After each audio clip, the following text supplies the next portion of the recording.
Well done, Baku. My name's Aaron, and welcome to the 5 Red Lights. 1 light, 2 lights, 3 lights, 4 lights, 5 lights, and it's go, go, go, go! Welcome along then, everybody, to my Baku Grand Prix review. And just take a minute to like and subscribe if you're new. Check out my other content and follow me on Twitter and on Instagram, which you'll find the links for down here. And let's crack on with the review, because what a race it was. And we're going to start on Saturday with qualifying. And Charles Leclerc, via a red flag once again, is on pole for the second race in a row. Qualifying was an eventful affair on Saturday, with the drama beginning even before qualifying in FP3. Max Verstappen crashed out and did not complete the session, which was actually topped by Pierre Gasly. And Lewis Hamilton actually showcased the strength of the toe, which actually benefited him by about 0.6 of a second, according to Mercedes. Now, Q1 kicked off immediately with a red flag for Lance Stroll, and it was just Charles Leclerc who had set a lap time at that point, and it actually turned out to be a wonderful piece of foreshadowing for the rest of the session. Stroll swiped off the right front tyre, and he was soon followed into the wall by Antonio Giovinazzi. So 2 red flags in the first qualifying session after Giovinazzi had crunched heavily into the wall. Hamilton topped Q1 as Mercedes suddenly bounced back from their practice struggles with one car at least. I mean, Bottas was kind of nowhere still. Q2 came to an early end with Ricciardo going into the wall at turn 3 as everyone pushed for that extra 10th to make Q3. And Q3 arrives. Charles Leclerc, as he did in Q1, sets the first meaningful lap time, and he gains a toe off the back of Lewis Hamilton as the two Mercedes went for an extra warm-up lap, which is something they were struggling with. And perhaps they saw how Leclerc had gained and they sent Hamilton last on the final runs, which kind of stitched up Bottas. Hamilton by this point had already slingshot his way to P2, but courtesy of his own toe that he'd provided to Charles, kind of unwittingly actually, Charles had already set a 1:41.2. And at that point, no one had been able to topple him. And they weren't going to, because as the majority of the final runs could even complete the first sector, Yuki Tsunoda crashed at turn 3, similar circumstances to Daniel Ricciardo, and Carlos Sainz lost control, spinning the Ferrari as he came across the accident from following Yuki. He spotted the incident, the red flags came out, the session was over, and for the second race in a row, the red flags had Charles Leclerc keeping pole position. Not him bringing out the red flags, of course, this time, and he managed to keep this one. And Ferrari had hit the jackpot. They trimmed some of the wing off the car, and they bagged pole position by getting the toe and, importantly, getting the lap in first. And that's the way it goes on a street circuit. So anyone who was disappointed with that should just look at themselves and go, well, I needed to deliver on the first lap. Because otherwise you run the risk of missing out on your second lap completely. And that's the art of qualifying. Get it done in one lap. And that's where protagonists for single lap qualifying will say that it's better, because otherwise you don't have this almost anticlimax to qualifying with red flags. If you make a mistake on your lap, that's it. You start at the back. So, I mean, there is some merits to that. But as it was, it gave us a fantastic lineup for the race. Charles Leclerc on pole ahead of Lewis Hamilton and Max Verstappen. Pierre Gasly up in 4th. Carlos Sainz was 5th for Ferrari despite his spin. And Lando Norris qualified 6th but would be demoted to 9th with a 3-place grid penalty. And Valtteri Bottas in the second Mercedes was 10th. Not a good start to the weekend for Valtteri. Let's move on to the race. Sergio Perez comes across the line to win in Formula One. He's won the Azerbaijan Grand Prix. So after that fantastic qualifying session, Sergio Perez comes out on top in the race. And what a crazy race it was. But let's just recap Sergio's race. There's so much to go through. I could be here for an hour discussing the race with you guys. But I appreciate you've got other things to do. So I'll keep it as short and sweet as possible. So Sergio, having initially actually qualified 7th, promoted to 6th on the grid after Lando's penalty, he made a supreme start. He moved up to 4th in the running. The move on Gasly on that one was fantastic. Around the outside at turn 3.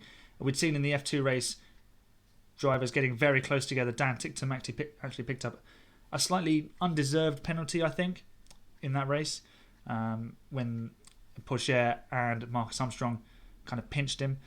And Perez could have fallen foul of that as well. If he'd turned in a little bit too much, that could have been his race over, and Gasly's too.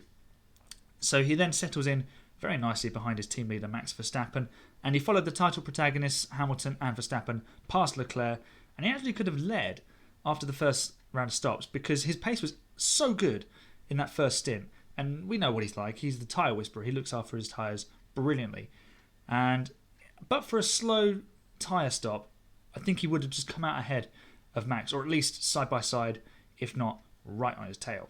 And then who knows? He might have had the DRS. He might have attacked his team leader on the following lap, and we might have seen the Red Bulls going side by side into turn 1. I'm not sure Christian Horner needs reminding, but they've been there before. As it was, he holds off Lewis for P2, and he looks set for second place, his first podium for Red Bull, and then on lap 46, 47 I think it is, Max Verstappen's left rear tyre explodes and the whole race turns upside down. Sergio had fended off Hamilton at the first restart after Stroll's accident, and now the lead falls into his lap, which is exactly what Red Bull have been searching for. And Sergio, he's gone well in Baku before, and he's delivering precisely what Red Bull have hired him for. Not to beat Max Verstappen, but to support him, and he was already doing that, absolutely smashing it out of the park. He struggled a little bit in the first 5 races, and he did say to judge him after his first 5 races. So we've given him those first 5, and in fairness, his pace compared to Max was outstanding the whole weekend. He was regularly matching or even beating Max's sector times and lap times over the course of the weekend. But he almost lost the win. I mean, standing restarts, some people may like them, some people may not like them. I'm in the camp of I love them. I think halfway through the race you get another standing restart, and it's a skill being able to get that car away. And they tend to only do it once, heavy fuel, used tyres maybe. But then all of a sudden the parameters have changed. Sergio didn't actually make that good a start at the restart, and Hamilton made a beastly getaway. Too beastly in fact, because by the time he'd got there to turn 1, he'd made a bit of a mistake with one of the buttons on the steering wheel, and he went straight on, handing the lead back to Sergio. But he wasn't out of the woods yet. Christian Horner revealed after the race that her hydraulic pressure issue had the team on tenterhooks as to whether the car would actually make it to the flag, even though there was only 2 laps to go. But it did make it, and now Sergio Perez is a multiple Grand Prix winner. If you think back 12 months before the 2020 season started, he was racing for Racing Point, hadn't won a race, and halfway through that season it looked like he was going to be out of the sport completely. Now he was a race winner, he's joined Red Bull, and he's scored his second Grand Prix victory. By far his best performance across a full weekend for Red Bull. So the fact that he was in the hunt to begin with wasn't really a surprise, but he and the team will be disappointed with how qualifying went. But he more than made up for it in the race. Vamos Checo, a brilliant result. He's your man. He will be there when the chaos kicks off, and he will find a way through it. Well done, Sergio. So not only did we have a bit of a surprise winner, we had 2 surprise podiums, Sebastian Vettel and Pierre Gasly. Aston Martin's first podium in Formula 1. Now let's just have a look at Sebastian's race, then we'll look at Pierre's. So Sebastian missed out on Q3 by 0.029 seconds. So massively close to getting through to Q3, which actually would have undone his potential in this race, I think, because he managed to start on fresh soft tyres.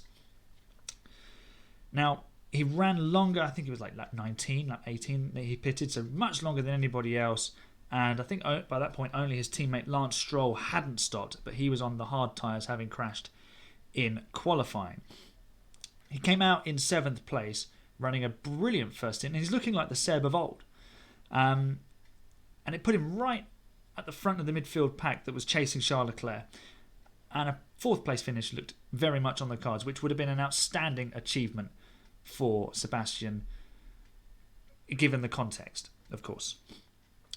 Now, after the safety car restart, after Lance had crashed, he got past Charles and he got past Pierre with 2 excellent moves. He actually pounced on the exit of turn 1 on Charles, which was really clever driving, using the torque of the Mercedes power unit to drive out of the corner, get a good run and nail the position.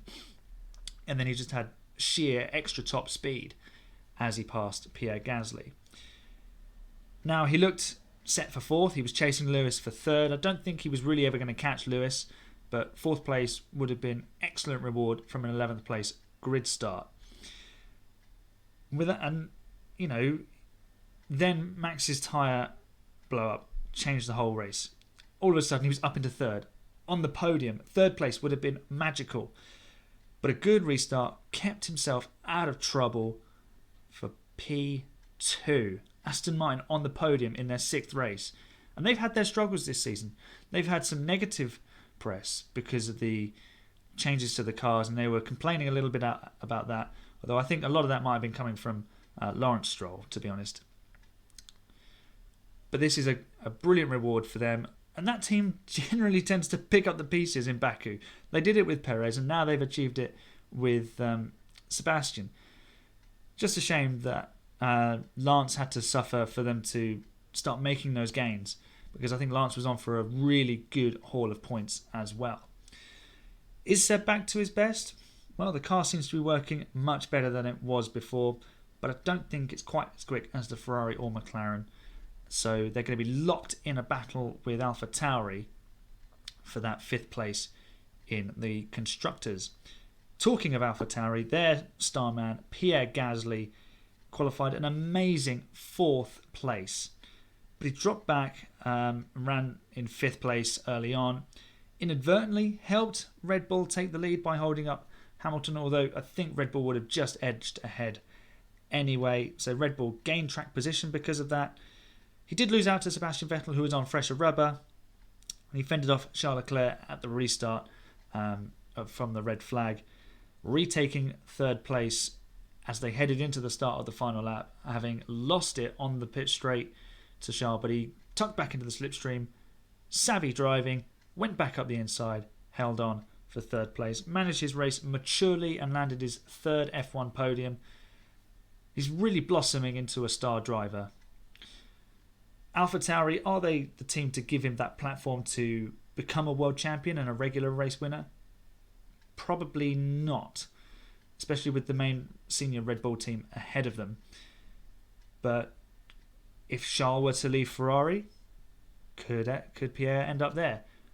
I've already predicted that he'll end up at Alpine alongside Esteban Ocon. We still don't know about that. What about Mercedes? Is Pierre the man to partner George Russell in the future? Who knows? But what I do know is that Pierre is a star driver, and somebody needs to give him a car that can win races regularly. So where were Max Verstappen and Lewis Hamilton in all of this? For much of it, they were running at the front, but in the end, it was a case of lost wins for both of them. Lewis and Max, they had chances to win this race, and through different reasons, it didn't go their way. Lewis took the lead on lap 2 from Charles, having failed to take the lead at the start. And from there, it looked like he was going to try and pull away, but he couldn't. He didn't quite have the pace. Now, I think his car was set up to be in a tow and coming through the field. They didn't expect to be on the front row, and that perhaps caught them out. And the fact that then Hamilton then breezed past Charles Leclerc with ease without DRS perhaps had everyone thinking, here he goes, he's just going to disappear, and can Max catch him? But he couldn't get away. And in the end, a delayed pit stop cost him the lead. Would he have held the lead without that stop? We'll never know. But the Red Bulls upped their pace by about half a second a lap and likely would have been just a smidge ahead or right on his tail and probably gone past with the DRS. And now Max had the advantage and he held the lead after the safety car restart. And he managed the lead perfectly, opening up a 6-second lead after, I think it was after the safety car restart, in fact. But then his tyre exploded and his race was over. Just like that. And that's how things go in Formula One. It's been like that since the dawn of time in Formula One. And now I look for all the world that Verstappen's massive loss was going to be Hamilton's big, big gain. And at the red flag restart, Hamilton, it looked like he was going to take the win because he was starting second, and even if he didn't get past into turn one, he'd probably been getting past with the slipstream at the restart. But as quickly as it looked like he was taking the lead from the restart, it was gone. He was going straight on. And, well, I'm just going to leave Mark Webber's reaction in here. Well, Lewis Hamilton smoking at the front. Here come the lights for the second start of the Azerbaijan Grand Prix. We're underway, lights out, and Perez immediately jumps across. Lewis Hamilton's going to get the lead. Lewis Hamilton takes it away, but he locks up, and he's lost it. Perez goes back into the lead of the Azerbaijan Grand Prix. Up to second place goes Sebastian Vettel. Gasly is now on the... When I saw that it had me in stitches. Absolutely hilarious reaction from Aussie Grit there. But Lewis looked like he was heading off to downtown Baku, and with it went his chances of victory. Max will have been frustrated given the tyre blowout cost him a win, but obviously his demeanour perked up once he saw that Lewis had made a mistake too. Lewis just catching the magic brake button on the back of his steering wheel when he had to pull an upshift and swerve away from Sergio Perez, who was squeezing him fairly. That's how racing goes. So it's just one of those things, finger trouble. And that could be the difference between winning a race and not winning a race, and winning a World Championship and finishing second in the World Championship. But I think overall the more frustrated driver will be Max Verstappen because he had the fastest car. And all things being equal, he would have won that race. So it's as he were in the title battle.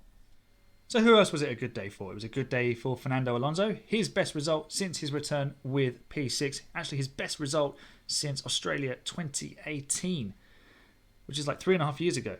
Hamilton was only a 3-time world champion then, 4-time world champion then. Now he has 7. Puts everything into perspective. Yuki Tsunoda, best finish of his career, first points since Bahrain with his P7. And he recovered well from his tricky Monaco weekend, having actually moved to Italy now to be a little bit closer to the Faenza factory with AlphaTauri. Kimi Raikkonen, he picked up his first point of the season. He was denied points in Imola, but this time he made it stick. And the big winners were Formula One and the Formula One fans. Baku didn't disappoint yet again after the nightmare that was Monaco. I mean, Monaco had me tearing my hair out with just sheer lack of action, and I had to take a bit of a refresh from Formula One, just take a little break and refresh my mind because it just killed all of my motivation for Formula One. But this weekend was F1 at its best, with anyone able to take pole, so many people in with a chance of victory, chaos and incidents across the weekend.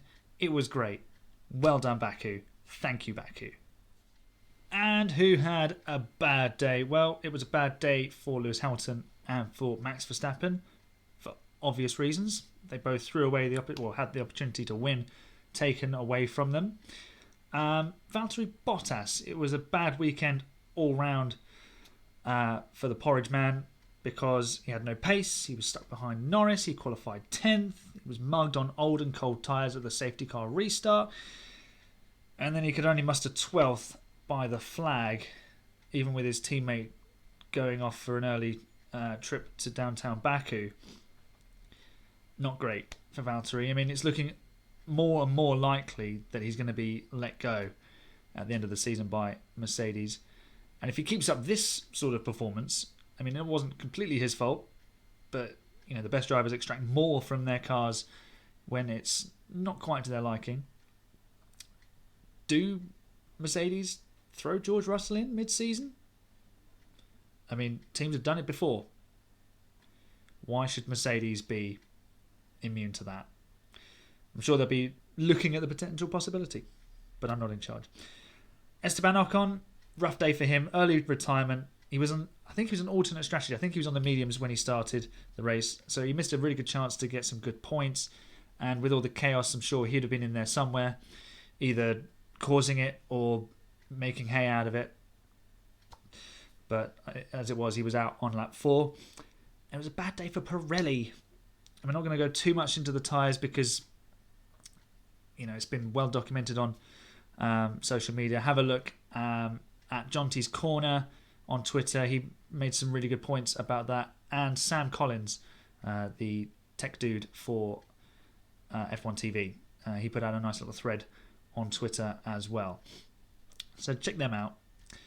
They're a little bit more clued up on the tyre situation than I am. But from my perspective, whether it was construction of the tyres that failed or it was indeed debris, as Pirelli think, that caused a deflation of Stroll and Verstappen's tyres, it's just another blot on their copybook as Formula 1's sole tyre supplier.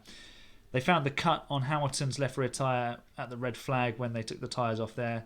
So that's what leads them down the path of debris, but Max Verstappen said that's what they always say.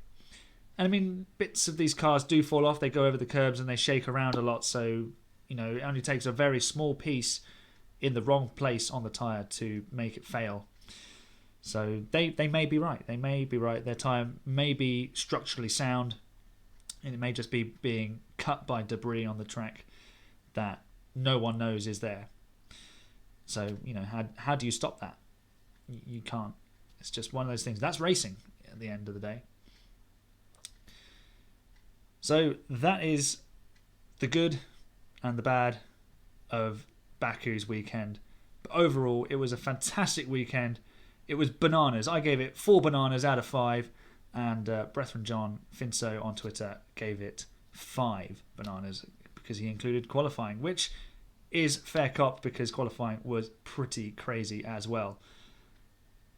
Well done, Baku.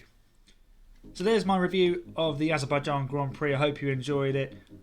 Leave a like if you enjoyed the video. Subscribe if you're new. Check out my other content. I've done drive crate unboxings and I've talked about my favourite Lewis Hamilton pole positions. And we have the Driver of the Month vote. Of course, this was the first race for June. There are 2 races still to come. So it could be a different winner. Check out the other 2 videos. I'll leave links to those at the end of the video. Of course, thank you for watching. My name's Aaron. This has been the 5 Red Lights. And when the 5 red lights go out in Paul Ricard, we might just fall asleep. But hopefully, it'll be another cracking race. I'll see you after that one. Bye for now.